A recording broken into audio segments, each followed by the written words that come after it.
right and we're looking good. You'll be in for a fight and we fight pretty good. Getting goals is our job and we get goals good. Looking good, we are Carlisle United.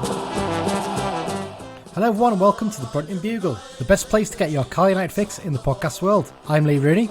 And I'm Mike Booth. On today's episode we'll be reviewing the 3-0 defeat of Bristol Rovers that cost Chris Beech his job, looking ahead to a tough clash against a resilient Tranmere Rovers side, and bringing more reaction on the hunt to find Beech's successor as Blues boss.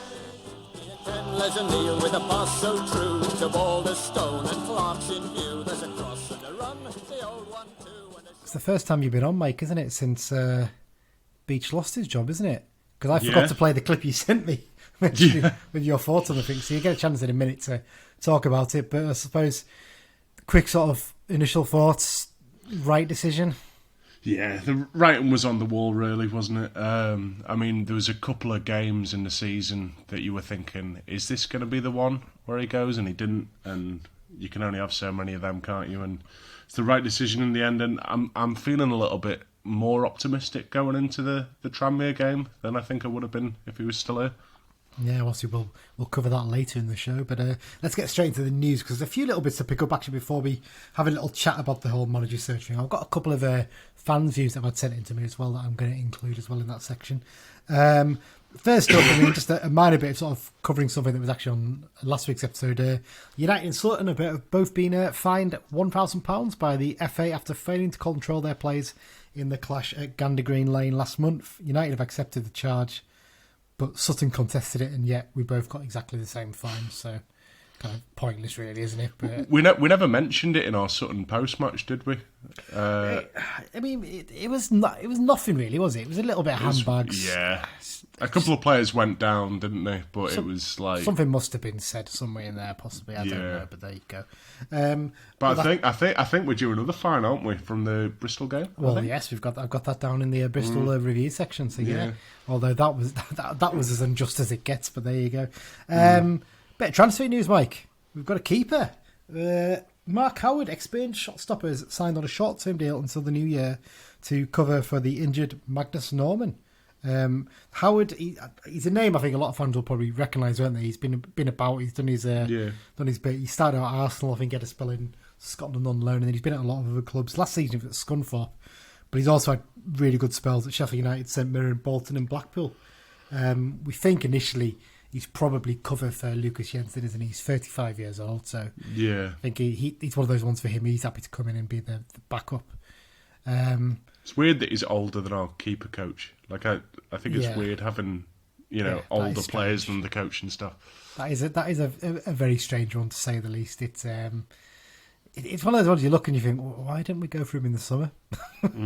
If we, I don't get why we were so desperate to get a young keeper in on loan. And I mean, you could have gone the other way and got an experienced keeper who's quite happy to be back up. It's an odd decision, isn't it? But there you go. But hopefully Mark can play his part. By the looks of things, Adam Smith, who was on trial a couple of weeks ago, looks like he's left the club now by the looks of things. So there you go. The Barrow game next month, Mike, the kickoff has changed for this. Yes, so United's clash against Cumbrian neighbours Barrow, which is on Saturday the 13th of November. The kickoff has been brought forward from 3 p.m. to 1 p.m. on police advice. I'm a bit miffed about this, to be honest, because it's very lucky. I was very close a couple of weeks ago to booking train tickets to come up for this, but I was a little bit on the fence that I might drive it in the end because I need to come up for the weekend to Cumbria anyway. As it is, I didn't book the train tickets, and I'm glad I didn't, because if I had, it would have been a bit of a rush to get to the game potentially, because I would have been potentially looking at tickets that got me in around about 1 o'clock. Yeah, because they were the cheaper ones. Exactly, and people will have booked train tickets, both Carlisle and Barrow fans. Yeah, because I can imagine a lot of Barrow fans have actually probably booked it so they get the train to Lancaster and the Lancaster up to Carlisle, because it probably works out quicker than going up the coastline. I know there's some talk that the police are trying to arrange with Northern to put on a football special effectively that take people direct all the way from Barrow up to Carlisle, but even then it's a hell of a journey on that coastline. I've done it a few times from like Workington and Whitehaven. It's not much fun doing it from there, never mind doing it all the way up the coast. So, but I mean, it's inevitable, to be honest, bringing the kick-off time forward. But I mean, like, when they released the fixture list, it was like only a few days after that were like, oh, Rochdale, that needs to be an early kick-off.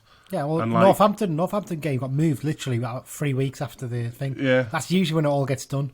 The police Yeah. have known this is coming. And I know there's talk, we need staff in support and stuff. It's like, come on. We're not stupid. You just don't want people drinking in Carlisle before the game. Yeah, You want to reduce the amount of time that 1,000 odd Barrow fans have to get drunk. Yeah. That's essentially what it is. And Yeah. all you've done is give them more time after the game, potentially, unless you're going to herd them all the way down to the train station. And not everyone's going to be travelling by train, are they? So No, exactly. it's a frustrating one, to say the least. Before we get on to the manager bit, should be noted that the FA Cup draw takes place this Sunday on ITV for the first round. I think it's about 1 o'clock-ish roundabout. If you look at the TV schedules, it'll be in there. So United find out who their first round opponents are going to be. So, to be honest, if we're not going to get a nice weird non-league ground away or something like that, I'd want either non-league team at home or Wigan away, because I've never done Wigan. So Yeah, literally that'd be good. that's how I work out how I want these Yeah, things. So, I mean, every year I threaten my mate who's at Lancaster, like, I hope we get you in the first round at home so that the paddock can just roast you for 90 minutes. And it hasn't Lancaster go happened. out this year quite early, I think, didn't they? Yeah, they didn't even qualify for the first round this year, but yeah, so I don't even know what decent non-league trips there potentially are this year, but yeah, I guess we'll see on Sunday. There'll be some interesting ones, I'm sure. Okay, well, let's talk about the continued manager search then, Mike. Come on then, let's have a bit of your say in terms of. Obviously, you've sort of touched at the start of the show about the fact that you think it's the right decision. I think personally that we'll get onto the Bristol Rovers game in a short while, but I think those 2 late goals is what's killed him. I think if we lose that game 1-0, it's tight. Yeah, You might have been given this week as well, but just the way we collapsed cost him. And right decision, I think. And what do you think we need to do in terms of looking for the new boss? Yeah, well, because a few people are saying experienced head, and I do understand where they're coming from, but like we really haven't. I mean, in the past 30 years, honestly, I think Ian Atkins and John Sheridan are the only experienced heads who have actually done a good job for us. And even Atkins, I mean, I know he didn't have the best of squads to work with, but we still only finished third bottom. Yeah, exactly. No, but I mean, it was a miracle given that team. But because I mean, even Keith Curle had been out of work, out of management roles for about probably about 10, 12 years. Oh no, 7, 8 years, I think, when he came to us. Yeah. And even then, did Curle do a good job with the resources that he had at his disposal? That's initially a maybe, debate for another day. Once maybe he was given a bit of money, I think that's when it started to go a bit. Yeah. Up, didn't it? But like a lot of our best managers, Mick Wadsworth, Mervyn Day, Paul Simpson, no experience whatsoever. So yeah. I mean, going into it, I mean, for me, I wouldn't mind the sort of, because there seems to be a experienced head or no experience at all, but there is like a third way, like option, where you can have sort of someone who's been in coaching jobs before, like Chris Beech did, and or even someone like north of the border who hasn't been in England before. I just don't want someone off that merry-go-round, Yeah. I think I'm in agreement with you that I don't want to just picking up someone who's been in 4 or 5 jobs and maybe knows the division but hasn't had a particular high level of success. I mean, let's have a quick look here, Mike, at some of the I've picked out some of the. In fact, before we get on to actually talking these names, if you were going to pick 5 people you'd want to see interviewed for the job, who would you pick? Do you reckon, off the top of your head? Well, it's hard to pick 5 because, like I say, I wouldn't mind us getting some like obscure coach who his name won't even be in the bookies. You know what I mean? Because he's a coach and not a manager. Just after his first gig, I mean, Danny Granger for me definitely, because he did a good job at Workington and he seems to be getting to grips with what's going on north of the border, which is something that we've always said that we need to do more of. And he knows the club, definitely. For me, he should be up there. And with regards to everyone else, it's just a case of I'd rather we pluck people out of nowhere than the names that everyone's heard of. I mean, I've had a 5 I've written down for a while, and I've tweaked and changed it as I've gone along. The 5 I've gone for, Danny Granger is one of them. I think at the very least speak to him and see where he's at and have a feel for whether he was the right person. Paul Furwell, done a really good coaching job at Harrogate. He's very well respected there. If you watch the BT Sport documentary about Harrogate Town, he comes across very, very well in that, I have to say. So, some of their fans seem to think that it's like their success is more Thirlwell than the other guys. Well, it's almost like Weaver's almost like borderline manager / chief executive, isn't he? He effectively oversees the whole thing. He's very much a bigger thing in that sense, whereas Thirlwell concentrates on the coaching and the tactics. I think that's the way they look at it. But you said the other day, didn't you, his location is based down there, isn't it? Yes, and he's contracted to 2024, exactly, I think, as well. Yeah. So that would potentially be an issue. And paying money for someone is something that we do very, very rarely, isn't it? Not against it if there's a clause in there, you know. No, I'm not against it, yeah. But I mean, it's not something that we do very often. Yeah. But I mean, there could be a clause because often it's with coaches when it comes to managers' jobs. Yeah. John McGreal. Again, for someone he's obviously only had one management job. Let's not count Swindon because that was just that was a mess in the summer. You can't even consider what happened there. Colchester, he's heavily involved in terms of their plan over the last few years has always been developing young players, hasn't he? So he's got a good grasp of how to get them into the first team. Did a pretty decent job there. Not the biggest budget in the world. Managed to get them into the playoffs, I think, last season, was it? No, season 4. I thought they did have a decent budget, to be honest with you. I think it's not like a budget that blows away every team in the division, though.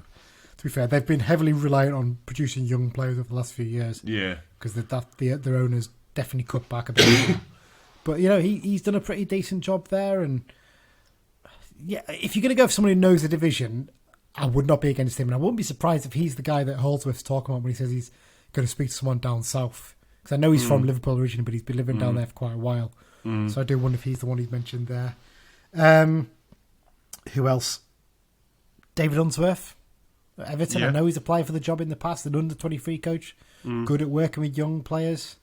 And he'd know a lot of good sort of under-23s, cast-offs that we could potentially get our teeth into.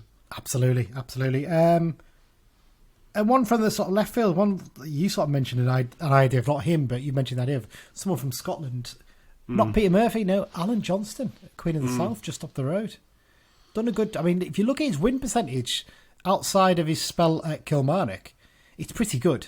He's done a really good, he's won promotion with Queens when his first season as manager, which got him the Kilmarnock job. It was a bit of a mess there. I think they sold a player who he didn't want to sell and he ended up leaving. He then went to Dunfermline. He won them promotion, I don't know if it was the title or was through the playoffs from League One up to the Championship in Scotland. And then he's made the Championship playoffs, I think, 2 or 3 times, something like that, I think, with Dunfermline as well, until he left. And then he's now back at Queen's and he's doing okay again. Well, I'm just reading here, his first stint at Queen's, he had a 74.47% win ratio. That's over one season. Well, it's not like one way to manage 3 or 4 games. That's a whole season. So he's done. Yeah. He's a good manager. I think he's shown that. He's one of those ones, though, you do wonder if someone suggested he's a Scottish lifer, basically. He's stuck around the Scottish lower leagues and that for now. But I have a feeling he's applied for the job in the past, you know. I think he might have been when he was in charge of Dunfermline. I think possibly either when Presley got the job or when Beech got the job. I'm fairly sure he's applied for it in the past. But he's definitely one I'm interested in. I mean, there's other names. I mean, Peter Murphy, I think, is another one who's probably worth speaking to at the very least. Yeah. I don't get why a lot of our fans are dead against this idea of bringing someone in who used to play for the club. We're not saying that's the only way you should look, but there is no harm in looking at someone who's actually been at the club before. Because they'll have a grasp of the club. They'll know what the fans like. They'll know what wines or the paddock and stuff like that. They'll have a grasp of what the club's about. And that is not a bad, thing to have in your locker. No, definitely not. Take a look at in our division, or in last season in our division, at Newport you got Mike Flynn. Now he had no management experience before he got the job at Newport. He'd done a load of backroom jobs. He did a few coaching jobs, but he'd done I think he'd been marketing manager and ambassador and stuff like that at Newport in the past. He knew what the club was about, and look what he managed to achieve. Mike Duff at Cheltenham as well. Flynn's been mentioned a few times, and I kind of see with him almost a parallel with Chris Beech.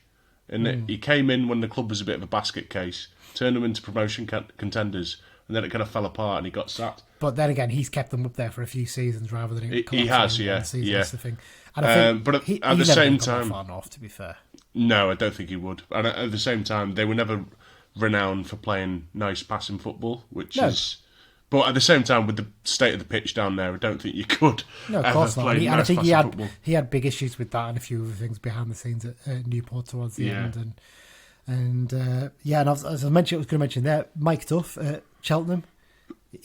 He basically knew what Cheltenham was about. He never managed before. I think he coached in the academy at Burnley. Made a big step up to be manager at Cheltenham, and he got what the club was about. Yeah. I mean, they played quite direct football, but Cheltenham have always played fairly direct football. I mean, remember the old days of Steve Cotterill when he was in charge there? They were a very direct side back then.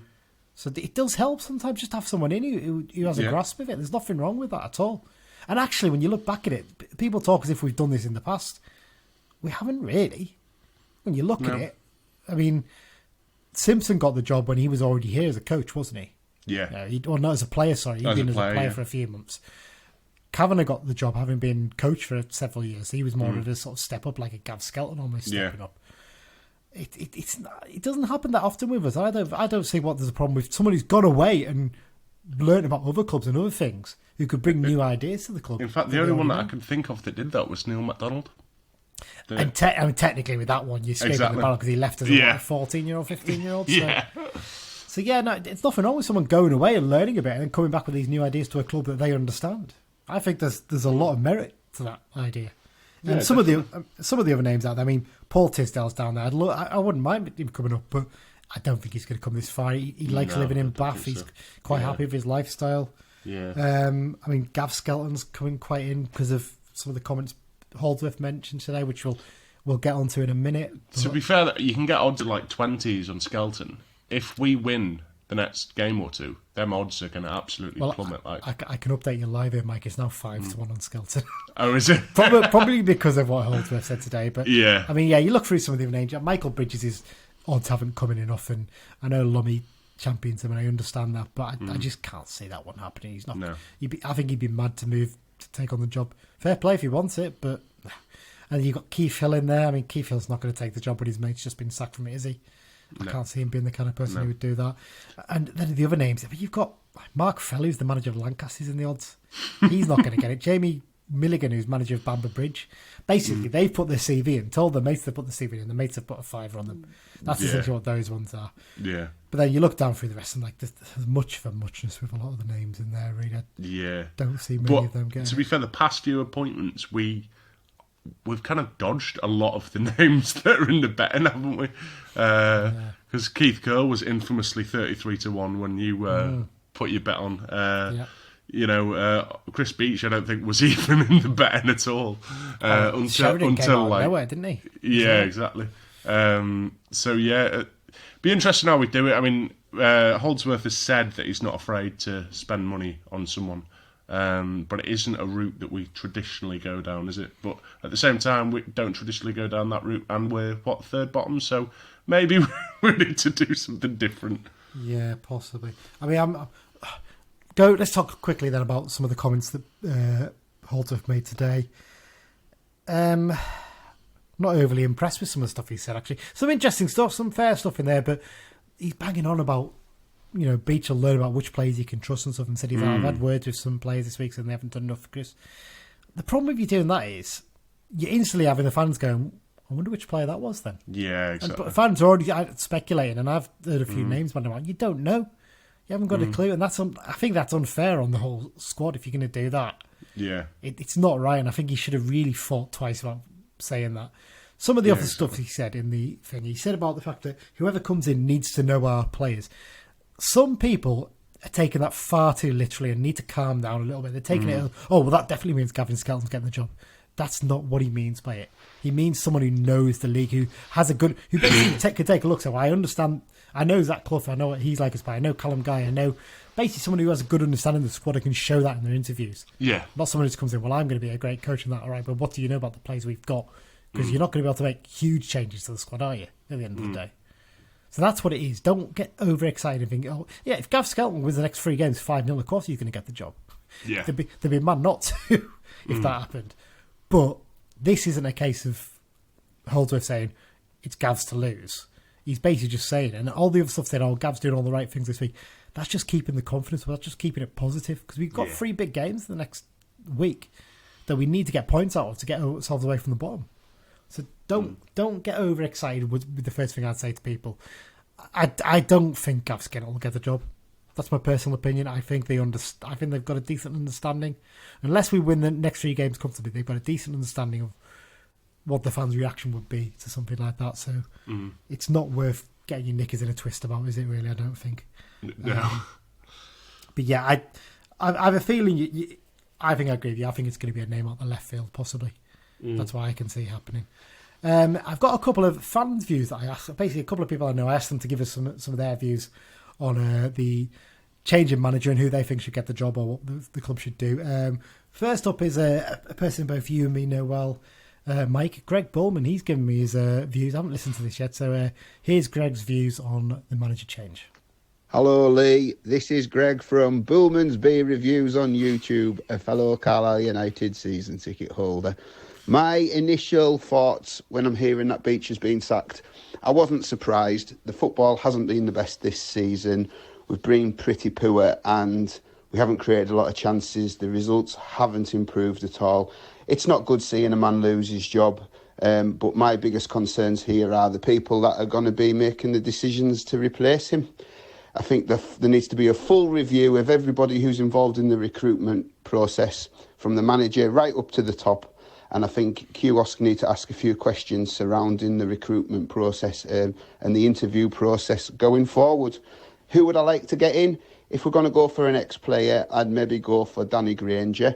I think he would be a good shout. He's done very well in his short time he's been a coach. Zigor Arnaldi would be a nice one, but I can't see him coming up here. From the people who go on the regular managerial merry-go-round, I suppose I would probably go for Tisdale or Sol Campbell. I think he gets a raw deal, but he did a very good job at Macclesfield and nobody was going to do a good job at Southend. So they would be my early shouts for the job. On to the next one. I'll have to edit out that little plug that Greg gave himself there, cheeky little sod. No, I'll leave it in. Yeah, go look at his beer reviews. It's actually quite good on YouTube, very entertaining. Interesting shouts there. Saul Campbell. A bit of a... I mean, I do wonder if we still got the whole Rooney Rule thing where we agree to interview one BAME candidate, maybe. Possibly, so you never know. He might be the one. But what if none of them apply? That's the problem. I'm sure someone will apply. And, someone like Joby McAnuff maybe, did an okay job at Leyton Orient towards the end of last season, might go for it. Who knows? Interesting views there from Greg, as ever. I've got another one here from Chris Gibson. Chris is one of the moderators on the Be Just and Fear Not Facebook group that we all post on. So here's Chris's views on the change. Hi, fellas. Just to quickly give my views on the Chris Beech situation, I think, unfortunately, it was time for him to go. I'm not one for calling for the manager's head for the sake of it, but he'd had plenty of time and his tactics didn't seem to fit the team we had this season. So, unfortunately, I think it was time for a change. As for who I'd like to see come in, well, I'd love to see someone like Danny Granger get the job, but it might be a little bit of risk because of his lack of experience. And I think we need to make this appointment a good one, the right one, because the wrong appointment could see us in some serious trouble. Michael Bridges would have been brilliant, but I can't see him leaving his job in Australia. One name that did pop up from a very depressing list, I thought, was Sean Derry, who's got a few years manager experience around our level, and is currently in charge of the under-23s at Crystal Palace. So if we could persuade him, I don't think that would be the worst appointment in the world. Experience of working with younger players, is bound to have a good contact list from his 500-600 odd league appearances around the leagues. But yeah, unfortunately for Chris Beech, time for a change. Well, there you go. That's Chris's views. Thanks, Chris, for sending those in. Interesting one there. Sean Derry as well. He's got a bit of experience at this level. Yeah, I think he's had Greg Abbott as his assistant on more than one occasion as well, hasn't he? Yeah, so that'd be interesting. It would be nice. I mean, to be honest, it's one of those things I was looking and think Holdsworth is director of football. I think if Greg Abbott was director of football, I think a lot of our fans would be a bit happy because he was quite good at recruitment and stuff. So well, it's a strange thing, isn't it? It's funny, really. I mean, because some directors of football, they do more of the identifying players and sign them, and the manager doesn't get as much of a say in sort of what players come in. The manager will just sort of say to him, "I want a striker," and the director of football goes out and looks. And I feel like Chris Beech would be good at that. Do you know what I mean? Because his ability to identify a player, you can't question, but it's his ability to get the players to play well is maybe where it was where it all fell apart. Yep, definitely. So yeah, thanks to both Chris and Greg for sending their views to me for that. We might try and get a few more views before next week, one of next week's episodes. But yeah, there you have it. That's where we are at the moment. It sounds like they're just sort of narrowing it down at the moment to get some interviews sorted for next week. Possibly it's frustrating them. We've got a midweek game, isn't it? I think that's probably causing a bit of an issue. But all I'd say to that is, well, Holdsworth doesn't have to go to Newport, does he? You can always send someone else there, can't you? And just, let the manager and the coach get on with it on that day. But yeah, but he's brought a brand new turtleneck sweater for the occasion, so he doesn't want to keep that. Let's hope he's got his COVID drawer. pass though for Newport, because you need that to get yeah. there, don't you? Wales having different rules to us. We'll cover that in next week's thing. Yeah, I think that covers the manager stuff, doesn't it, Mike? Really, it's one of those ones. It's quite exciting, isn't it, when a new manager's been appointed, and obviously when the new name comes in, things can change. You never know what's going to happen. So yeah, I mean, at the minute with odds, we're still in the take an application stage. So nobody is going to know anything with regards to he's got a second interview, so his odds. Everyone's in kind of the same boat at the minute. Who's applying? So yeah, I'd ignore the bookies for a good week or two, and then any movements could potentially be more because people know something that we don't.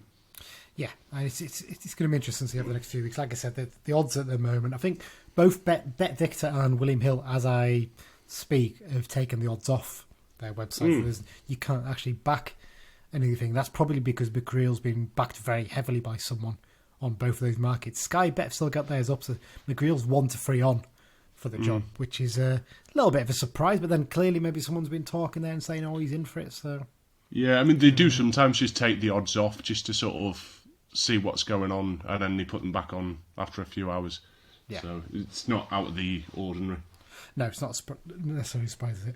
Okay, well, let's get on to the match review then, Mike. We're not going to cover it in as much detail because we've kind of sort of covered stuff about the fact that Beech is gone, haven't we? So Bristol Rovers 3, Carl United 0. That rotten run of form continues. That's now 1 win in 9, I think it is. That result brings Beech's reign as head coach to an end.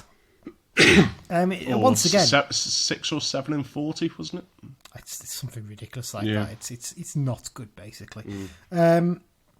Once again, United's actually started this game arguably looking the better side with an improved performance, but they faded badly and inexplicably switched off when Rovers went down to 10 men due to an injury and ended up conceding a goal, and then score remained tight for much of the game, but into the last 5 minutes, United never looked like scoring, and that late collapse to 3-0 meant it was good night Irene for Beech's spell in the hot seat, wasn't it? So, yeah, just not a great game all around, really, was it, in terms of result? I don't know if you actually watched this one, Mike, because it was obviously on the iFollow.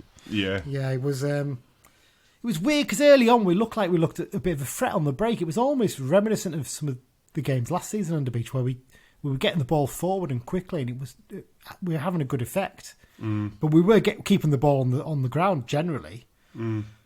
But the only real chance of those stages, actually, when you look back at it now, was that sort of one that from Clough that was blocked, and then from the follow, Dickinson had a really good right foot shot that he nearly caught the keeper out because he played it around the defender, but he just managed to make a save, didn't he?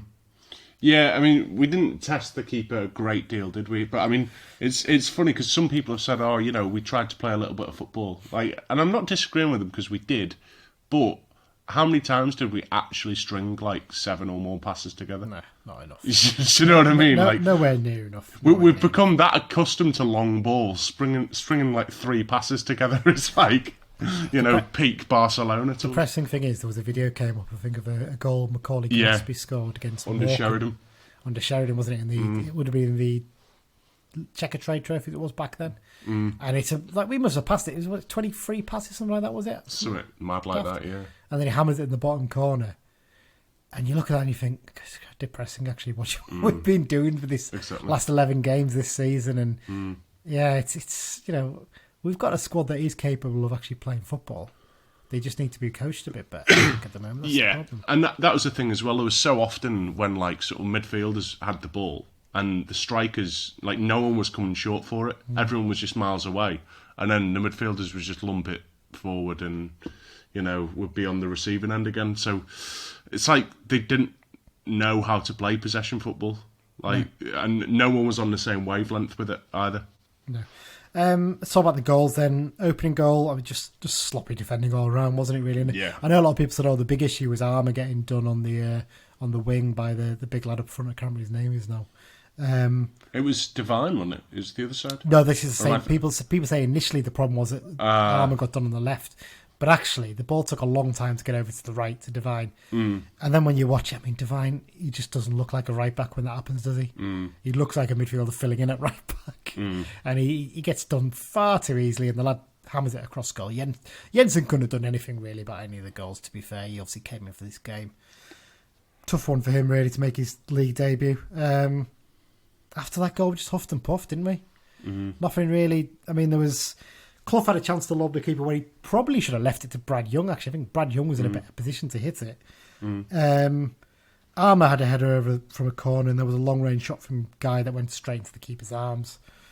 That's about it. And then the subs didn't really have that much of an effect. I mean, Charters was playing as a left winger late on. I know he can play there. But I think James Phillips was struggling to work out what system we're actually playing with the subs came on, because it's just all over the place, wasn't it? It's happened far too often this season with that last problem as well.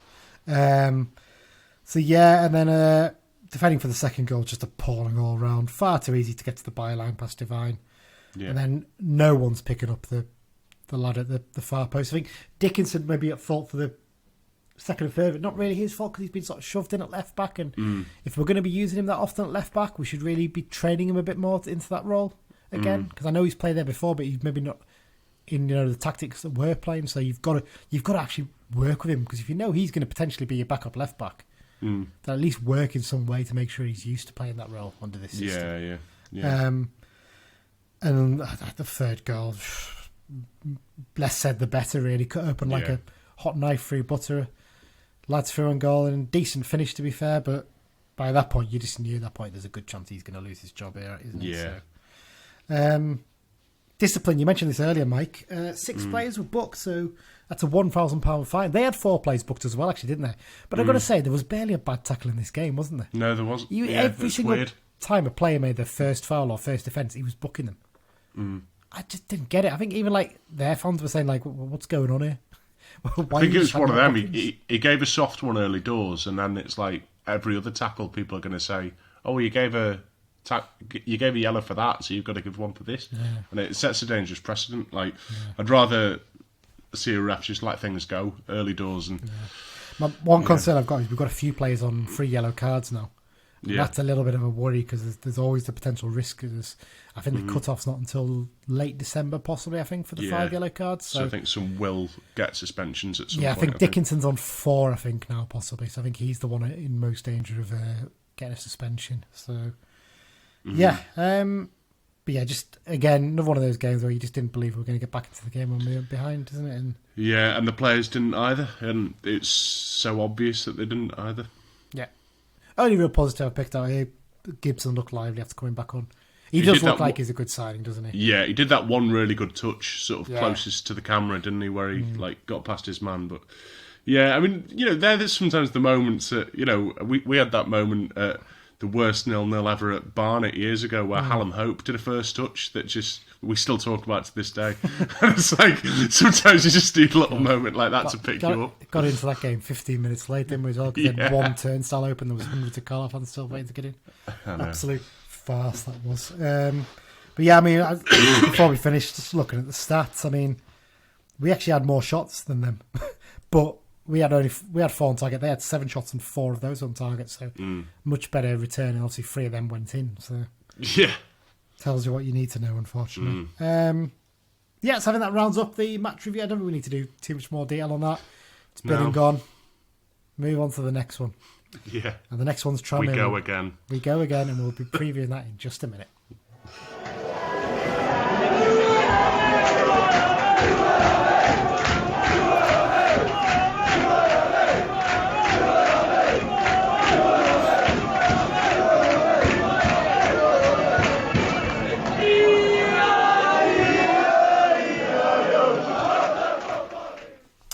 And we're back now. It's the second half of the show, which means it's preview time. And the second half of the show this season has been sponsored by the Carl United Supporters Club London Branch. London Branch is open to all Carl United fans. They've got members from Cornwall to Dundee and Houston to Singapore, and of course every part of London and the South East, and even got fans up in Cumbria who signed up. They regularly meet up on away trips as well as arranging many social events and supporters games, and they also do a lot of fundraising for the club. They will be providing us with information for the away games as part of the preview section of this season too. You can find out more about London Branch at their website, carlisle-londonbranch.org. And I've had a good bit of feedback actually from London Branch. They've had a few members who've joined who've actually said they'd be listening to the show, and that's why they decided, oh, well, I'll sign up, why not? So goes to show it does work. Yeah. So if anyone else wants to sponsor on the show, we are influencers. People listen to us. Honestly. Right, okay, so preview time means first up we've got the catching up with the opposition section. So this week I spoke to Paul from the This Is Tranmere podcast to discuss their resilient start to the season, how their Dad's Army squad is getting on, and why Mickey Mellon is the perfect man for the Brunton Park hot seat. Paul, it's been an eventful few years at Brunton Park, hasn't it? With promotions, relegations on points per game, and a playoff defeat last season.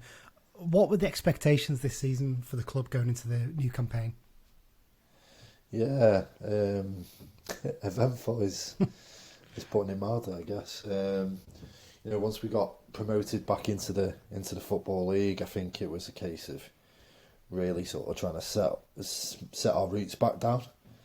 We'd been sort of 90 odd years in the Football League, got relegated into non-league, the National League, and when we eventually got back up after the third year down there, we just wanted to consolidate really, and we never really expected the back-to-back promotion back into League One, but we obviously gratefully accepted it, and then the bitter taste of the PPG thing, which still sort of bugs everyone to this day, although we've moved on a little bit, but there's still a very bitter taste towards the powers that be, let's say.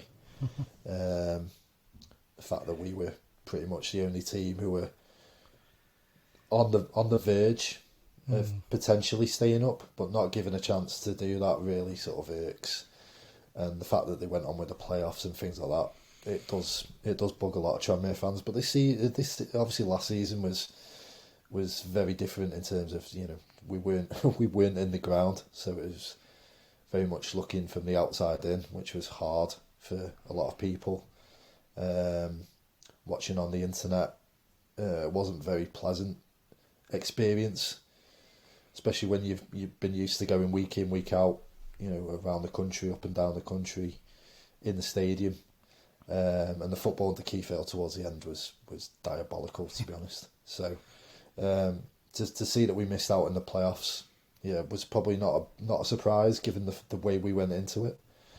But I think this season with Mickey Mellon coming back and the success that he had previously, obviously as a player and a manager, I think we've got high expectations, and I would say rightfully so, being a diehard Tranmere fan. But I do think that League One is probably about our level. I think we are a League One side in terms of sort of size of fan base and stadium and all the rest of it, infrastructure. It's a very sort of sustainable level for us, if you like. So yeah, I think promotion is obviously what we all want, and the expectation is there because of Mickey coming back and some of the players that we've been able to bring in, the likes of Callum McManaman, who's played in the Premier League and stuff. So yeah, I think Tranmere fans always set the bar quite high, and maybe sometimes it's unrealistic, but I think this time definitely we're expecting and hoping for promotion, and I think that's an achievable target really. Well, that's funny you mentioned Mickey Mellon quite a bit there. I was going to actually ask you, Obviously, he came back over the summer. Happy to see him back, most fans, by the sounds of things. Yeah, no, as I say, like those back-to-back promotions were very much inspired by him and the way he likes his team to play. We had a very, I don't think I'm speaking out of turn, but I don't think we had the most talented side that got those promotions. But we had a very strong work ethic, which he instilled in the squad. There was a never say die attitude. There were, players were putting their bodies on the line. You knew that you'd get, you might not get some, free flowing, brilliant football to watch that's beautiful on the eye, but you knew you'd always get 11 players who would put their heart and soul into it and throw everything, give everything they've got. And I think that sort of team spirit and level of determination and all the rest of it really got us through in the end. Obviously, 119th minute winner at Wembley just showed that the players were willing to go all the way to the end, and albeit we didn't really want extra time that day. It was boiling hot as well. Yeah. But I think Mickey has a winning mentality. He's won promotions wherever he's been as a manager. At Fleetwood, Shrewsbury, and obviously with Tranmere as well. Yeah. It's a bit of a shame that it didn't really work out for him going back, up to Scotland at Dundee. But we're very grateful that he's come back, and I think he just embraces everything that the club represents to the people, the fans, the owners. I think he gets it. And I've said this in a few interviews I've done recently with different people, that he just gets it. There's a lot of managers that come and go, and they're holding the fort, if you like. He really understands the club inside out, and I'd say he's probably a Birkonian by heart, because of what he's been through and what he's done with the club. So really pleased he's back in the hot seat. Looking at this season, looking at your results so far, it's probably fair to say defence has been your real strong point, hasn't it? I mean, you've got comfortably the best defence in the division, and I've got to give a mention to Peter Clark, still going strong at 39 years young, top scorer as well. Has he not missed a game for something like 2.5 years, something like that? Something ridiculous. How vital is he to the team still? Do you know what? We had a conversation on the podcast at the end of last season, and it was like, who do you want to keep? And Peter Clark was one of those players who was like, well, he's out of contract. He was coming up to 39 years old. He'd had a really good season. He was probably, I think he was voted Player of the Year, either by the players or the fans. He was brilliant. He didn't miss a league game. He played every minute of every league fixture last season, and he's picked up exactly where he left off, and it's unbelievable, really. At 39, that he's still looking as good as ever, really.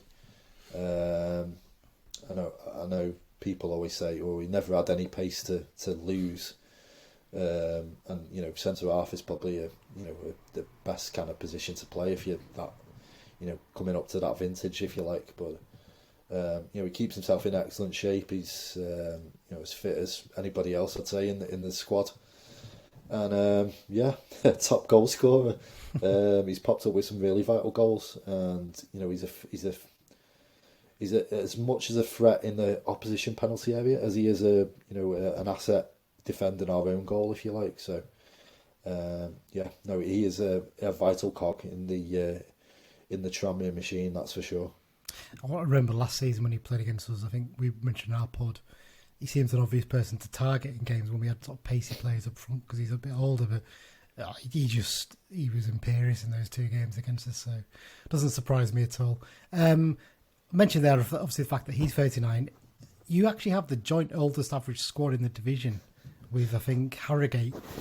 10 of your players are aged 30 and over. Is that a little bit of a concern for such a long season? Yes and no. Obviously not at the minute, because we're winning, But as soon as we start losing, it will be a massive concern, and players start getting injured. I suppose it is on the back burner, a little bit of a concern, and obviously Joe Murphy has recently been out through injury. Not, I don't think that was anything to do with his age, that somebody caught a boot in his head, but yeah, he's turned 40, I think.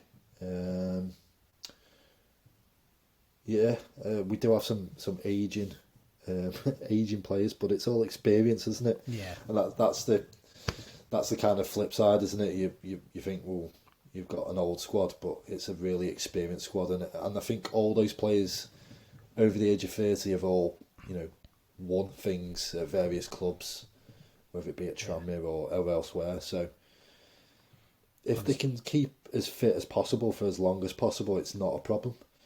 But as soon as you start losing 2, 3, 4 for long term, and it's, age is catching up with them, then it becomes a concern. But at the minute, I don't really think any of them are struggling sort of fitness wise. And as I say, Peter Clark is probably as fit as anyone in that squad because he keeps himself in such good nick. So,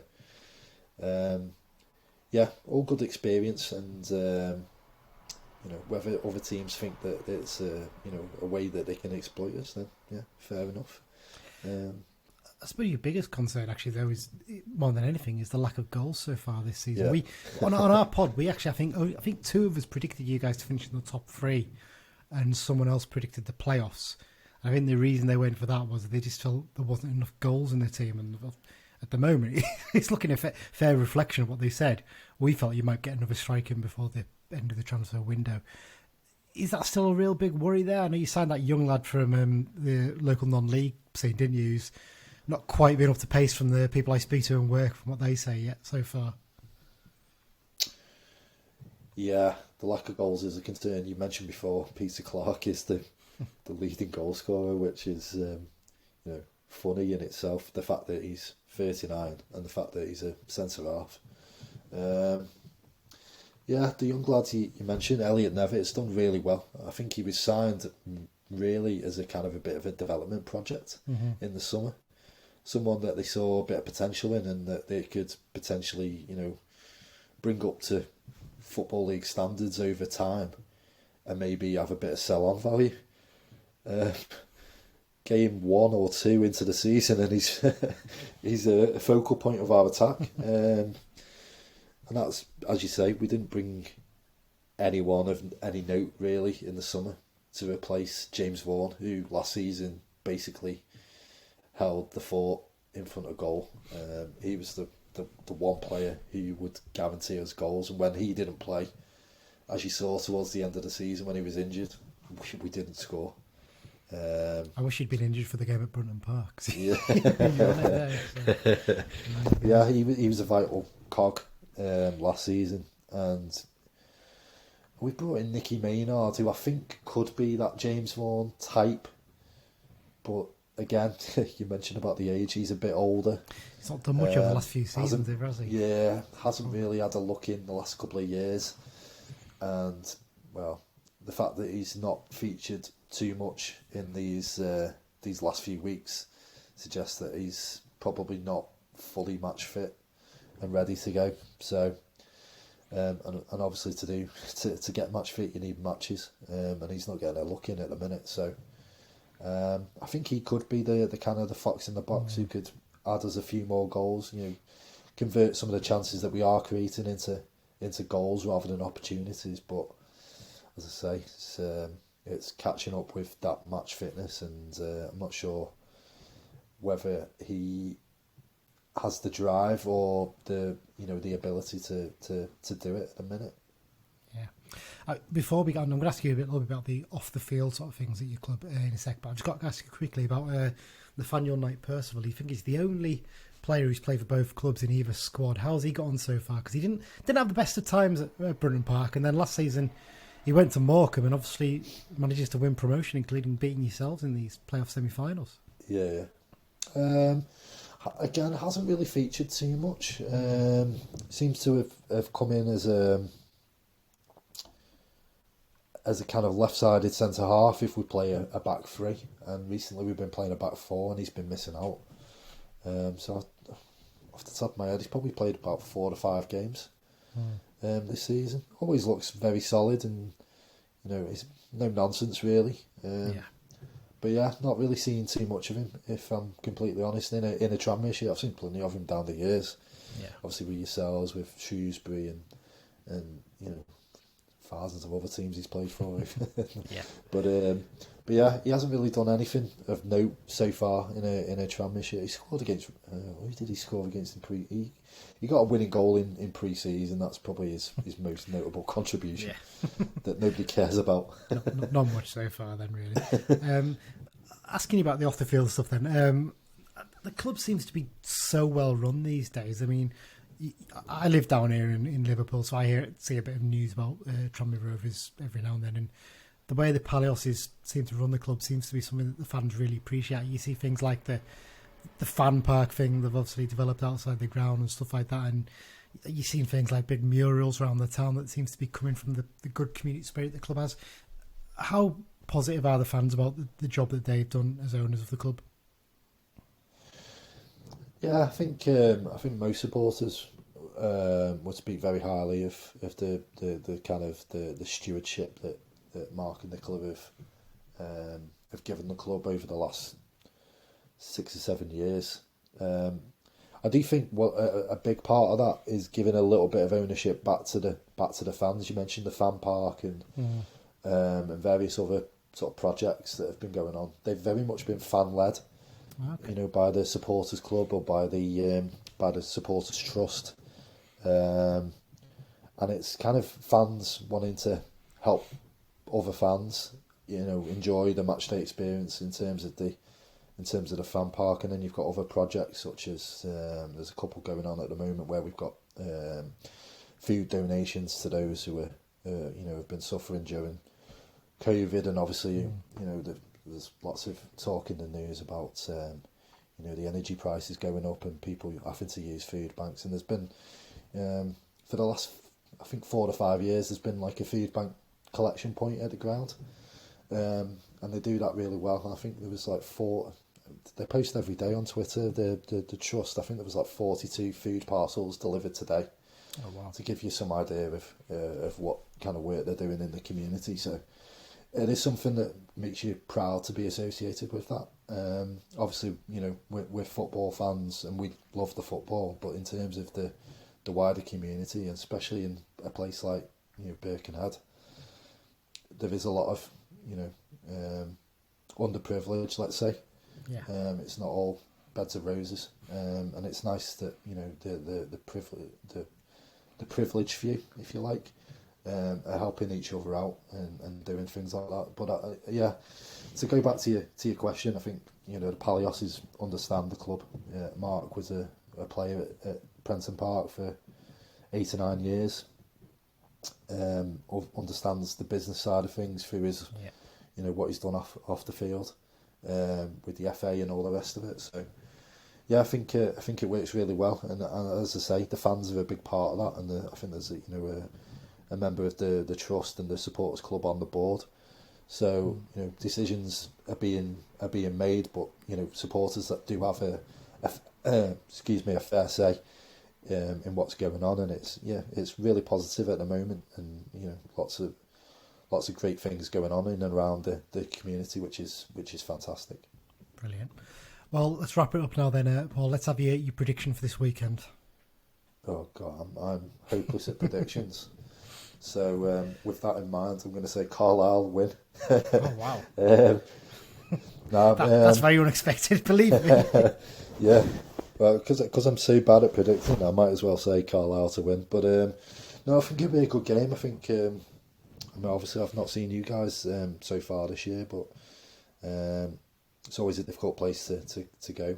Brunton Park, it's been a good few times, and it's never easy to get a result. So it's going to be a tough one. I would probably say a draw, just because of our lack of goals and stuff as well. And away from home, we've been doing well at Brunton Park the last few weeks. But I think on the road, if we can pick up points here and there, get the odd win, that we'll be doing well. But I think Carlisle's a difficult place to get something. But I'd fancy us to get a positive result in terms of a draw, maybe a score draw. I think we'll take that on our forms. Cheers for giving your time, Paul. Really appreciate it.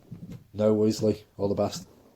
Okay, thanks again, Paul, for taking the time to speak to us this week. Tranmere having a really good, strong start to the season, aren't they? I think it's fair to say.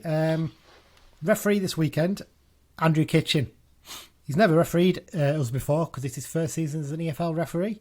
He's taken charge of 9 games so far. He's handed out 25 yellow cards and 1 red card. So he's not quite as fussy as Lado was in charge of the Bristol Rovers game last weekend. I think it's fair to say. Tranmere have received quite a few red cards this season as well. I think they're on 3 already. They have 3? Oh, wow. Yeah. Didn't realise that. Because I know that I think it was Mansfield have got the worst record. I mean, they've had 4 or something like that. They're not doing well at all. I mean, our predictions for them to win the playoffs aren't looking great, are they, so far? No. I think it's fair to say. In terms of head-to-head, we've played Rovers on... I've written down the number wrong here, Mike, haven't I? I'm trying to make some head. 99 times. I think this will be the 100th time we played them, actually. Oh. Have I got that right in my head? No, I haven't got that right in my head, have I? 89 times. Okay.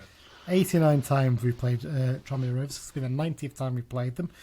We've won 35, drawn 17, and we've lost 37. A lot of those have come in recent games, and we'll touch on that in a sec. Classic clash, Mike. I don't know if this was a game you were at, actually, because I wasn't at it, because I remember I was walking on the Science Museum in London, killing some time, because I was skint, so I was like, well, I need something to do, and I had a train ticket to get into London anyway. So I went in and had a little walk around the Science Museum while listening to the game. There you go. Because we're going back to December 2013. Carl United 4, Tranmere Rovers 1. I wasn't here. Tom Lawrence, wasn't it? Yeah, were you at this game?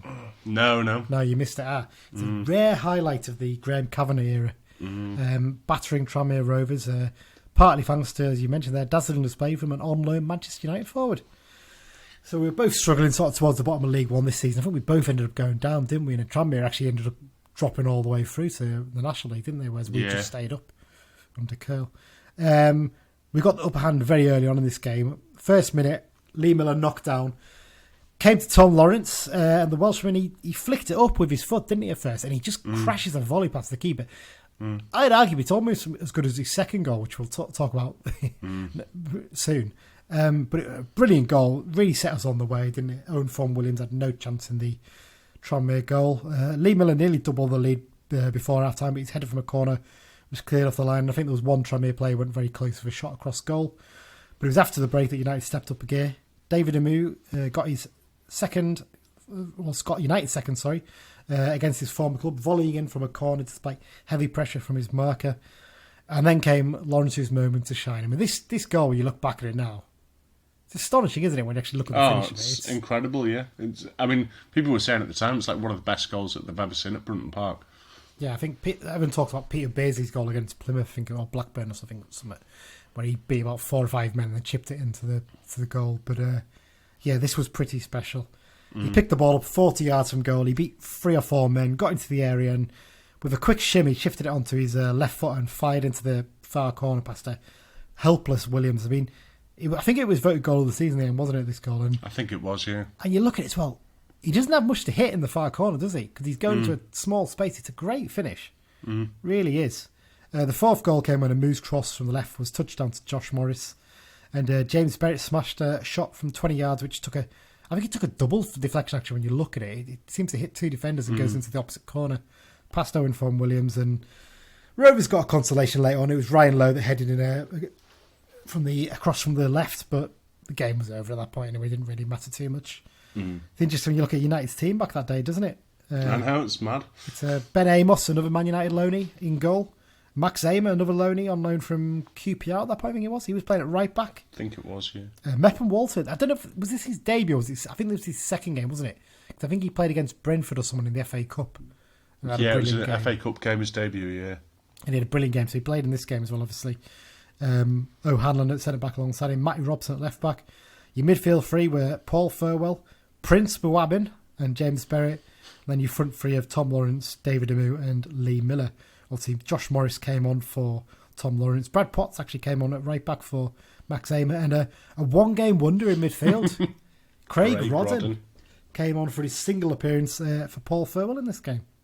So there you go. We'll stick the highlights up for that one when we post up the episode tomorrow.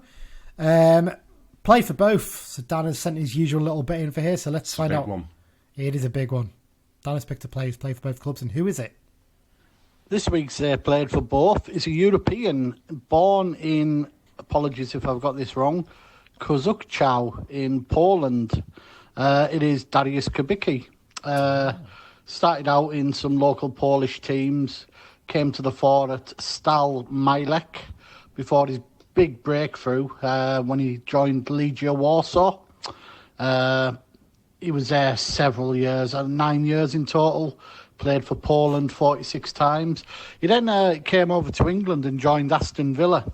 Aston Villa finished runners-up in the Premier League, and they actually won the Football League Cup in '94. But he wasn't really involved much. He was bit part, and he went to Sunderland on loan, and he then later joined Sunderland for 3 seasons, which is probably where he had his best spell. They won the first division. He was in the team of the year.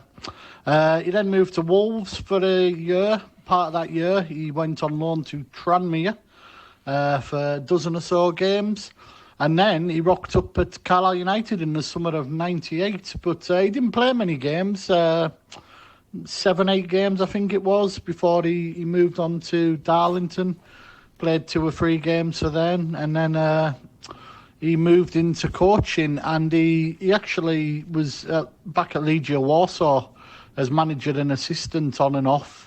He also went to Polonia Warsaw, Lechia Gdansk, but then he was arrested by the police due to a bribery scandal involving the sale of a Warsaw sports centre. So when he was at Lechia Gdansk, he was suspended, but he ended up coming back to coaching not long after.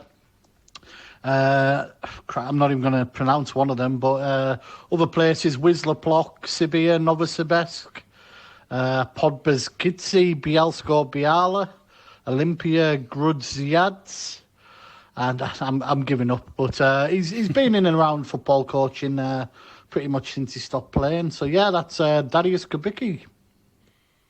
I had a feeling he was going to pick Dariusz Kubicki when I sent him the list over that I put together. So I'm glad he did, and I'm glad he was very careful with what he said in terms of the legal stuff. But yeah, no, interesting character. Interesting, he has a son as well, actually, who was born in Birmingham, but he plays over in Poland now. I think he's at a second division side there, possibly. But very interesting indeed. So yeah, Dariusz Kubicki. There you go. Let's do the full list then now.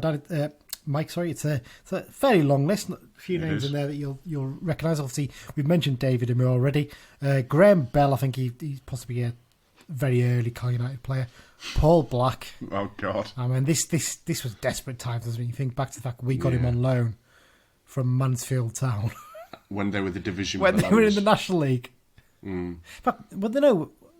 Did it? No, sorry, they were League Two, weren't they? I do apologise. I think they were League Two, but we were League One, weren't we? He played. I think, did he come on or did he start in that infamous defeat at Bradford City? I think he came on for Pat Bruff, who started left back at Sod. So yeah, there you go, Paul Black. Dave Burgess, he was I think he was still in the squad in the 94-95. I think he sort of left halfway through that season. Andy Cook obviously never played a first team game for us, but he had a couple of very successful spells at Tranmere Rovers. Paul Curry, he was one of the various signings that I think Cav made in his season in charge, wasn't he? Yeah. On loan from Sheffield Wednesday, wasn't he? He was, yeah. I think he had a loan spell from Tranmere from them as well. Craig Curran, now playing in the Champions League qualifiers for Connah's Quay Nomads these days. I always like Craig Curran, hard-working player. I don't think he was ever really a striker, was he? Well, I mean, because he scored a hat-trick on his debut for Tranmere, I think. He was, like 17, which is like, the stuff that fairy tales are made of. But yeah, because there was big clubs interested in him, wasn't he? He never quite worked out. Obviously, came to us. I think he's one of those players who he just had that natural ability. He almost coached out of him, wasn't it? Because he clearly had it when he was young. I think his issue is that he worked too hard almost, in that like he'd be chasing people down, and then when your team won possession back, he wasn't in the position that you needed him to be in to potentially score. That's true. Nathan Eccleston, don't really have much to say about him. Brief loan spell. Was he on loan from Liverpool to us? Or had he already gone somewhere else by then? I think he'd already gone somewhere else, I think. He was at Blackpool. So, yeah, he had a loan spell at Tranmere. He played one game for them. Loan spell with us, played 2 games for us. That tells you all you need to know. He's I don't know if he's still there, but he's last spotted at Nuneaton Borough. But he also had a spell playing for a club in Hungary as well. Bekeskaba Elora. Never heard of them, but there you go. Nathan Eccleston there. Mark Ellis, everyone knows about him. You know, long arms. Yeah, good spell for Tranmere. Decent play for us. Scott Endersby, I think, is one that we covered quite recently and one of the play for both. So I think Dan did him. Morgan Feeney. I almost forgot because I obviously had a little chat there with Paul from the Tranmere podcast, and I said to him, I think the only player on both sides who's played for both clubs is what do you call him? Knight Percival. I was wrong. Morgan Feeney is one of them as well. Obviously, only played 1 game for Tranmere, but there you go. Who else have we got here? We've got Paul Fitzpatrick. I think he started out as a youth player at Tranmere. I don't think he ever played a first team game for them, but a very popular player from a tough period in United. Shamal George, again, not someone who particularly shone at either club. Kevin Gray. But Shamal George shines at every club that he plays for against us since. Of course he does. Which is just one club. But, yeah, Colchester. Kevin Gray, who was once voted in 442 as the worst ever Tranmere Rovers player, and then became an absolute legend at United. Clint Hill, someone who I think is very popular at both clubs. He obviously started his career with Rovers, and I think he was sent off in the League Cup final in the 90s. For them. That's how old poor old Clint is. Eh? Mm-hmm. There you go. Evan Horwood, someone who did okay for us, did all right for Tranmere as well, I think. Bobby Hutchinson, Lloyd Easton, Jake Jervis, he had a spell at Tranmere. Mike Jones, I think he start his career with Tranmere. Fairly sure he did, didn't he? I think he might have done, yeah. I think he started as a winger there as well, which is quite weird to think of now, isn't it? But there you go. Knight Percival, obviously touched on him already. Dash Kubik as well, we touched on as well. Couple of the older players here: Jack Lawney, Jim Lumby, Hugh McCauley, Sean McGinty. He had time at Tranmere. Derek Mounfield. He's the other one I thought that Dan might pick, but he didn't go for him in the end. Maybe we'll get him on another club this season, maybe against Walsall. You never know. Jennison Murray Williams. I mean, is there a club that Jennison Murray Williams hasn't played for? Yeah, he's in this every week, I think. It's ridiculous, isn't it? Next one up is a player. I think he was quite popular. I don't think he was that long at United, but he did it pretty well. Eric Nixon.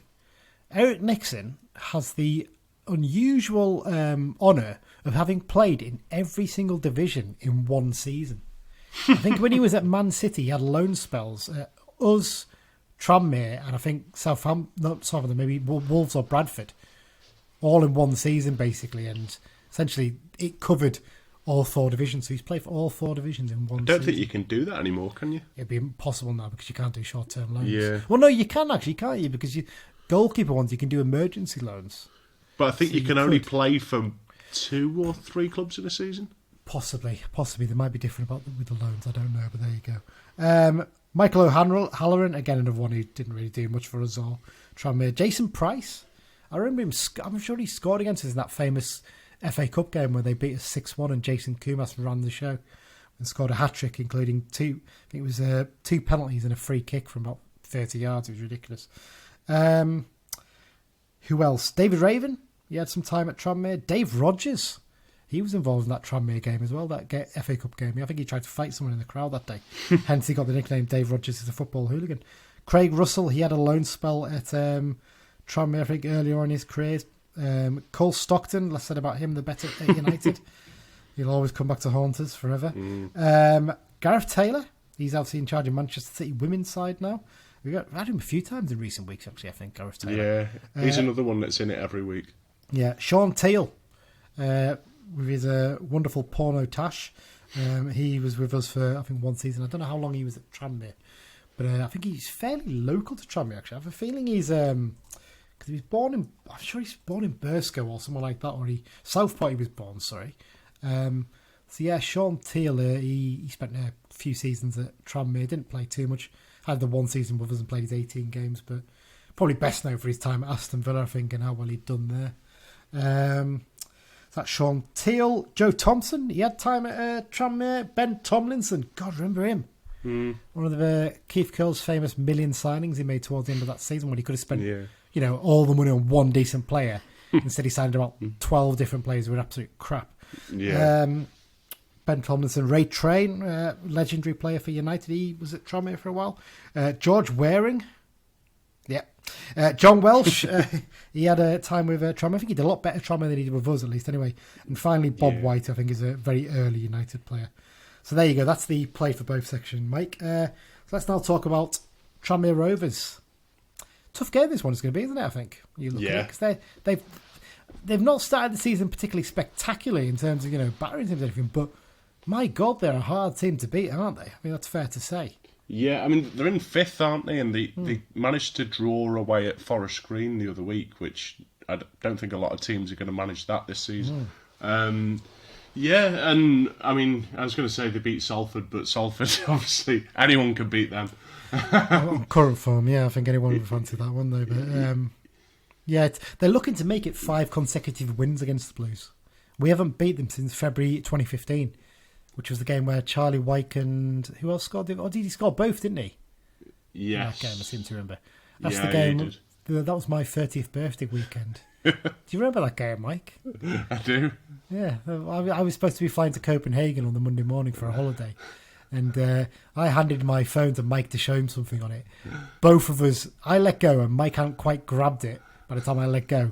It landed screen down. And I was like, heard the crack and thought, that's broken.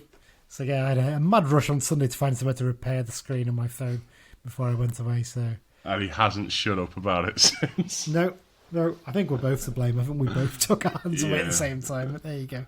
And we've both had quite a few pints as well. We've had a lot to drink at that point. A lot. They're looking to bounce back after they lost in the playoff semi-finals to Morecambe last season and go one better this season to return to League One 2 years after their probably, I think it's fair to say, controversial relegation on points per game. I know they weren't very happy. Yeah. I think of all the teams who were relegated on points per game, they're the team they've got the biggest gripe about it. Because they were relegated by, was it 0.06 points in the end? Something like that, yeah. It was astonishing, really, how close it was. So, very unlucky they were in terms of that.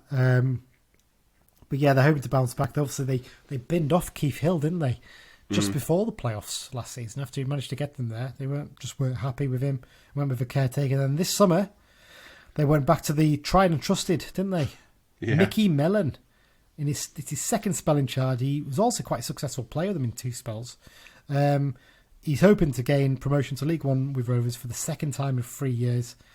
I mean, he's got a brilliant record as manager, hasn't he? When you look at him, Mike. Yeah. And all the clubs have take away Dundee United. That was always going to be a tough task because you're in the Scottish Premier League and you're up against Rangers, Celtic, and then you've also got Aberdeen, who've got a bit behind them, and Hearts and the like. So always going to be a tough one, that one. But so obviously he started his managerial career at Fleetwood Town. He got 2 promotions there, including he was the man who got them into the league, wasn't he? And then I think he went to a coaching job at Barnsley. He had a brief caretaker spell there, but then took the manager's job at Shrewsbury. 1 promotion with them, and then he managed to get 2 promotions at Tranmere Rovers from the National League, and then obviously from League 2 to League 1. So he's hoping to make it 6 promotions and 3 at Tranmere as manager. I mean, he just knows how to get a side well organised, doesn't he? That's the thing that really stands out. He was a defender himself, so he clearly knows the art of defending, doesn't he? And he's done a great job with them this season. I think, did you have these in the pre-season preview, Mike? I think did you have to... I had them to... I'm not sure. I don't know if they were the team. No, I think you had them. I think you're right there. Yeah, but I had them down as the team who everyone thinks will do quite well, but they actually don't. I mean, your point was about the fact that you didn't think they had a strike and you think they struggled to score goals, which was bang on. Problem is, you didn't anticipate the fact that they'd only concede 4 goals in their first 11 games. Yeah. I don't think anyone could have anticipated that, to be fair. So yeah. It's an astonishing record, isn't it? I mean, for star man, Mike, I picked out Callum McManaman. Wasn't that long ago? I knew you were going to laugh there.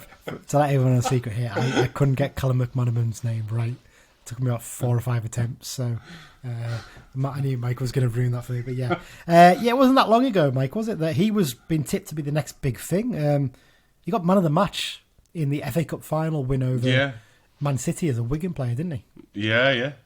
And there's a couple of clubs sniffing around him around that time as well. And I think he made the mistake that all young players make at some point and went to Sunderland. It just seems to happen. Seems to be the case. Yeah, I think he had his spell there, didn't he? Or did he go to West Brom first? I always forget which way around it was. I should probably check that before I say, shouldn't I? But yeah, he's found it tough. He made his move from. In fact, it was West Brom. Sorry, he went to after Wigan.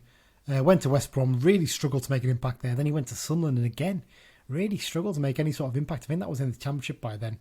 Returned to Wigan. Didn't really find it easy there. Went to Luton. And last season he was actually at Melbourne Victory. So he's made a few moves. He's now back on Merseyside. I really fancy him to do well this season. I know he's only got his 1 goal in his 10 appearances or whatever so far, but from speaking to Paul from the Tranmere podcast, they all say he's a really exciting player and they're really impressed with him so far. And yeah, I mean, I was a little concerned because he's not the biggest, is he? No, but he's a winger, isn't he? But he's quite stocky though, isn't he? He's not like he's slight, is he? He basically just runs himself into the ground. He's almost like a top level Craig Curran, isn't he? Really, in that sense. You say top level. Oh, come on, Craig Curran is top level. But there you go. But yeah, you know what I mean. He was playing at the top level a while back. He was in the Premier League with Wigan. But yeah, plenty to prove. He's only 30, so I really fancy him to do really well with Tranmere this season. In terms of other key squad members, picked a few out here. I don't know if you disagree with these, Mike. I mean, they've got such an old squad, haven't they? I mean, average age of the squad is, I think it's the joint oldest squad alongside Harrogate. But they've got 10 players over the age of 30. Yeah. Which is incredible, really. I mean, almost top of the list, not quite. Joe Murphy's top, the goalkeeper. He's injured at the moment. Second top, Peter Clark. Still going strong at the age of 39. Not the Peter Clark who played for us, I should point out. This is the one that started out at Everton many, many years ago. I think he was at Huddersfield and a couple of other clubs as well. Still going strong at the age of 39. Top scorer as well this season with 3 goals. Oh, it's incredible. I think he hasn't missed a minute of football in terms of league appearances for I think something like 2.5 years. That's at the age of 39, which is absolutely mad. I remember last season when we played them, we were all saying, weren't we? Oh, we should be targeting him because he's old. Put the pace on him. Didn't work like that, did it at all? No. He was comfortable with it, really comfortable. Liam Feeney's a player who I've always really liked. He's done it at a higher level. And Jay Spearing, he was pulling the strings those 2 games last season, wasn't he? He was really impressive for them.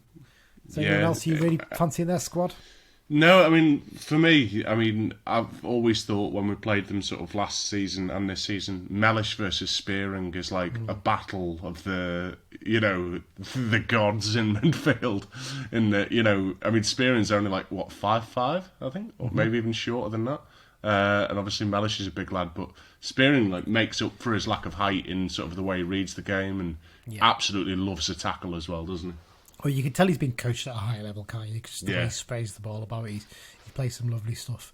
They've got Leo Connor back on loan from Celtic as well. I think he did really well there last season, so they're pleased to get him back. Signed Nicky Maynard fairly recently. Maybe that's the striker that they needed. I know he's not done that well in this league over the last few seasons. He's struggled a little bit, but it's amazing how many strikers at this level make a living from 1 or 2 seasons that they had years ago. Yeah. And I feel like he's one of them, isn't he? He really hasn't been that much for the past few years. I know he's going to score a hat-trick against us now because I've said that. Yeah. But yeah. I do wonder if players like him are very good at adapting their game now and becoming a player that is good at linking the play as well as being a goal scorer, and doesn't necessarily, the goal scoring bit is the bit everyone remembers, but they don't realise actually they're really good, clever players. And other than that, the other couple of interesting ones there, they've got Dieza Ueri, who was at Salford a couple of seasons ago. He's a decent big striker. And Elliot Nevitt, they signed from Warrington Rylands in the summer. He's I think a few of their fans are saying he looks a little bit, he's a big lad, I think it's fair to say in all senses of the phrase. But they're saying actually he's playing quite well. He links play fairly well. I don't know if he scored yet. I think he might have 1 goal, but by all accounts, he's actually settled in quite well and he's becoming popular by basically just working hard. So I thought he was a bit younger. He's actually 25, so he's coming into the professional game very late. But he's done pretty well for them. Current form-wise, though, Mike, they are near enough the best side in the division, aren't they? Only Sutton have got better form than them of late, and so they've the last 6 games, they're second in the form table, just 20 places above United. And their record is 1 lost, 1 drawn, 1 won. So they're unbeaten in the last 4. They haven't won an away game all season, I don't think. I don't think they've scored away from home yet this season. Well, I think they've scored 1 away from home, I think I heard the other day. Yeah. It's tight. Yeah, so it's weird. And, we've seen it so many times. Teams come to Carlisle having not won an away game in X amount of time, and they always end that run at Brunton Park, don't they? So, yeah. I mean, we mentioned it before, but it's worth mentioning again. Defence is the key for them, isn't it? 4 goals conceded in 11 games is quite an incredible record. Yeah, definitely. I mean, in comparison, United conceded 18 in those games. But actually, United have scored 1 more goal than them. United have scored 9 goals. They've only scored 8 goals in the 11 games. That is where they've definitely got an issue. Yeah. I mean, they've got the 4th worst attack. We've got the 5th worst attack. So there's not much giving there, is there, really? But no. But I think I'd rather have their defence right now, quite frankly. So. Yeah. But yes. So yeah, that's Tranmere Rovers. I think we're expecting we're expecting them to be right up there at the end of the season, aren't we? Now, I think. Yeah. I don't know if you want to revise your opinion on what you've previously said, but yeah. Yeah. Well, it's a long season, isn't it? So we'll see. I'm going to stick to my guns for now. I just remind you, Forest Green are still top of the league, and I predict them to be there. So there you go. But then again, none of us thought Harrogate or Swindon were going to be in the top 3 at this stage, did we? No. I mean, Swindon, the start they've had is incredible. When you take away the defeat to us, yeah, they've only lost 1 other game. Yeah, I mean, we couldn't have played them at a better time, really, could we? No, I think I'd rather have played them then than now. Oh God, if we played them now, they'd be beating us, I think, comfortably. But there you go. Let's move on to United then, Mike. Injury-wise, Josh Dixon and Magnus Norman are definitely both out of this game. Obviously, that's why we've brought in Mark Howard as a backup keeper, because I can understand that. A lot of people say, "Oh, why don't you put Breeze or Simons in there?" It's like, when you're down in a relegation scrap, you don't want to be bringing on a 17-year-old goalkeeper, however good they may be. We're not talking about lads here at Joe Hart level, are we, really? Realistically. Joe Hart was being talked about for a big money move before he'd even made his Shrewsbury debut. That's how good he was at 17. So be realistic here. Rod McDonald, he missed the game again, didn't he? Because we didn't realise this. It was a concussion issue. It was mentioned, I think, in one of the pre-match interviews. So that should have cleared by now, you'd think. Obviously, it's been a couple of weeks. So you'd think he'll probably be involved, and probably much needed in there, really, because I don't think over the last 2 games the defence has covered itself in much glory in terms of the way they've looked. I know they didn't play particularly well against Sutton, but then the whole team collapsed in that game, so there you go. Joe Riley also missed out last week, didn't he? Unclear as to whether he'll return. We've not really got any update on that one. What the hell does Gav do for this game? Obviously, he's caretaker charge. Eric Kinder's alongside him. I'm sure Eric will be more than happy to hand out a few bollockings, knowing what he's like. What do you do? Do you make big changes? Do you maybe say to someone like, do you look at someone like a Lewis Bell, say, well, I'm going to give you a run here, lad. Go and show what you can do. I'm caretaker, I'm going to give you a bit of freedom to have a go. Do you? It's a tough one, isn't it? Do you just make minor tweaks and just bring in your experienced heads? I don't know. Yeah, I mean, for me, I say it every week, I'd like us to play some football. And I think, for the players as well, our prospective next manager could well be in the crowd. So it's, down to the players to potentially impress him and say, play me like this and this is how I'll play for you, kind of thing. For me, I'd like to see him do that. I don't want to see any continuation of what we saw on the beach. Certainly not. No. In terms of the team, obviously, I think Jensen's likely to stick in goal. You're not going to drop him. You don't want to pee off Burnley too much, do you? Because obviously we did that with Hurst last season and it didn't go down very well, did it? I wonder. Right back's an issue. I think if Mellor's missed out obviously last week as well. I forgot to mention that, so be interesting to see whether he's fit again. If he is fit, I'd get him back in there straight away. I wouldn't mess about there. Yeah, certainly. I mean, Armour's struggling a bit at left back. Is it time to rest him and maybe ask Dickinson to do the job there? Yeah, I mean, I feel if it's worth it. I feel Dickinson's one of them in that he's sort of like a wing back that's good at defending, but as a full back he's not good at defending. Do you know what I mean? I don't know. I'm interested to see him play there from the start, and having been trained to play in that role all week might make a little bit of a difference. Essentially, I'd be inclined to possibly consider dropping Armour, because I think that Yeah. he really has struggled in recent games, and it would maybe be good for him just to have a little break out of the team. He can come back in a few games. Yeah, See no, how I it think goes. that's a reasonable shout. I think in terms of centre defence, I think, to be honest, I'd be tempted to possibly drop Corey Whelan and go with Feeney and McDonald if McDonald's fit. But I mean, Whelan can potentially play as like a sitting midfielder as well, which gives us an option if we want to go up that route. He did okay early on against Forest Green, but then he struggled a bit later, so I'm not 100% convinced about him in that role. We'd have to see. Like I said, in terms of midfield, do you make a change there? Do you stick with Clough in that number 10 behind a Young as a striker, or what do you do on the wings? Do you maybe look to change it up a little bit? I think Gibson should come back in if he's fit. I think he did well against Thing. Do you go for a Toure now? Do you go for a Dickinson on the left wing, or do you? It's not a huge amount of decisions to make actually in terms of. I think Devine needs to come out of the team. I don't think he works at right back. If whatever happens, I'd Wheeling at right back if you have to. Yeah, really, well, I mean, players like Toure, he was completely out of favour under Beech. A new manager could see him in a completely big different chance light. for someone like him. It's a big chance for someone like him, definitely. Although, likewise, I do have a fear that we could get a new manager in and he just wouldn't get John Mellish. Do you know what I mean? Like, he's not a traditional midfielder. You'd have one look at him and think, who's this guy? And, He might, I keep saying this, he might see the final evolution. Well, Stick him up front. Stick him up front. I keep saying it. Right, Mike, then let's get on to the match predictions now. We've rabbited on for long enough. First up, let's do Dan's predictions. He sent these in to me, so this is what Dan's predicting this weekend.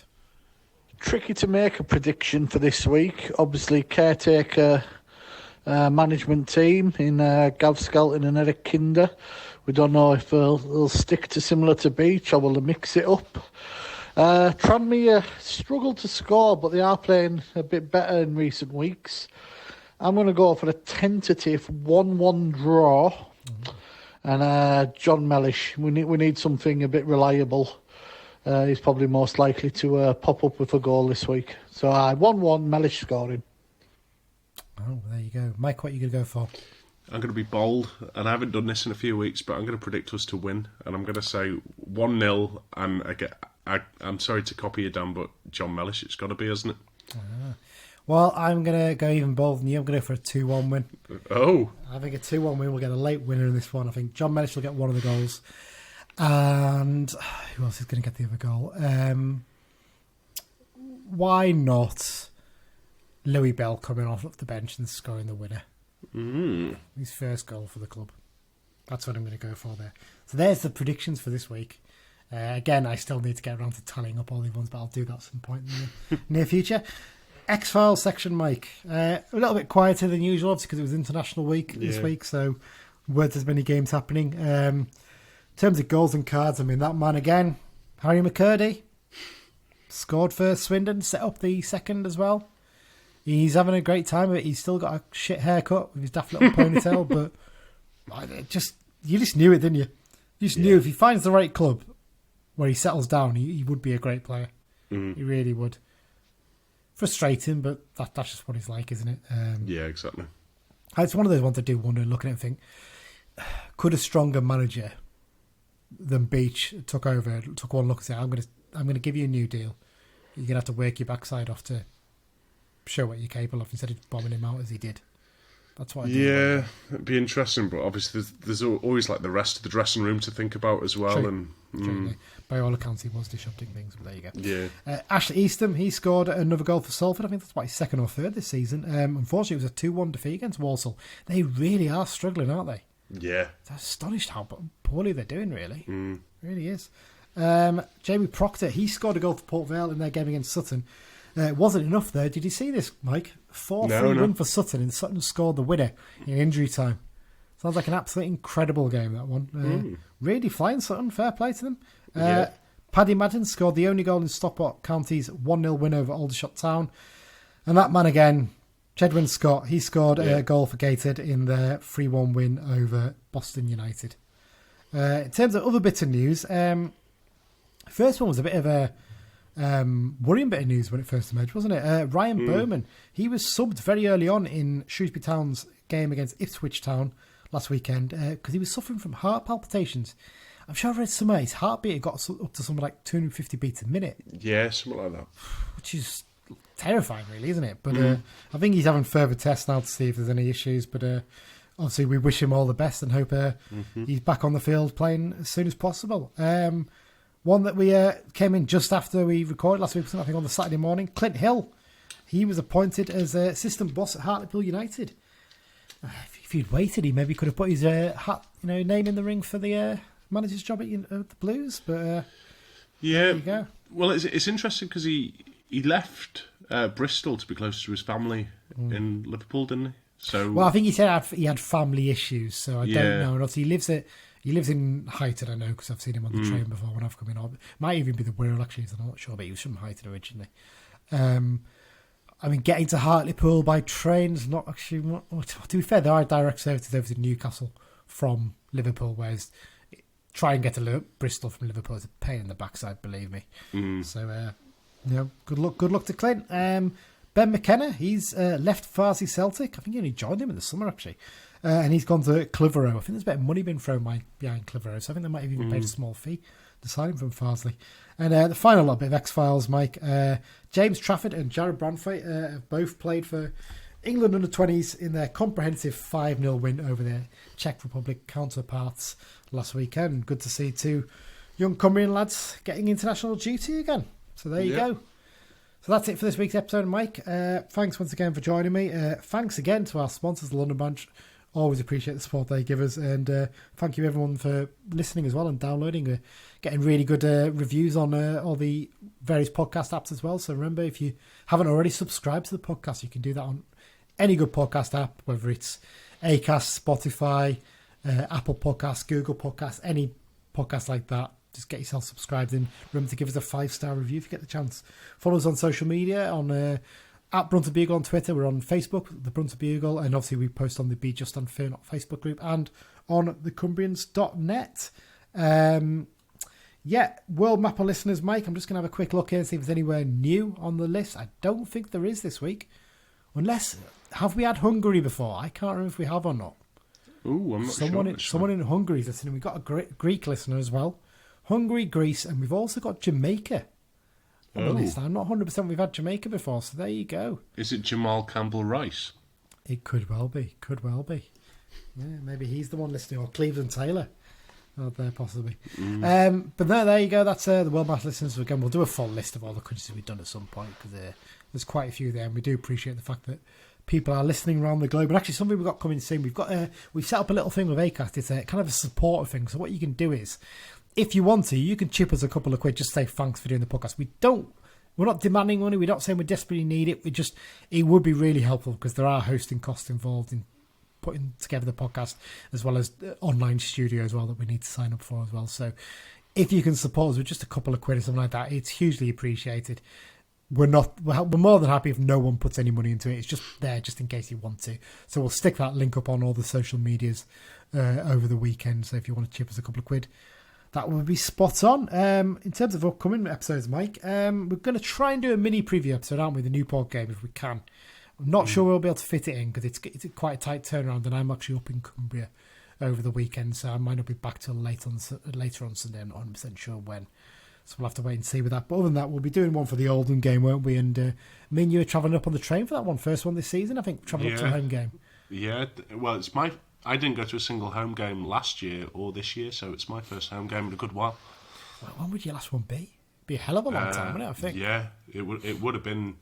was Presley still manager, probably? It might have been under Stephen Presley, even, yeah. Because I know you did the Walsall and Oldham away games under Beech, didn't you? Yeah. But no, there you go. That'll be a good trip anyway. So, as usual, thanks everyone for listening. We'll be back next week, and up the Blues. Up the Blues.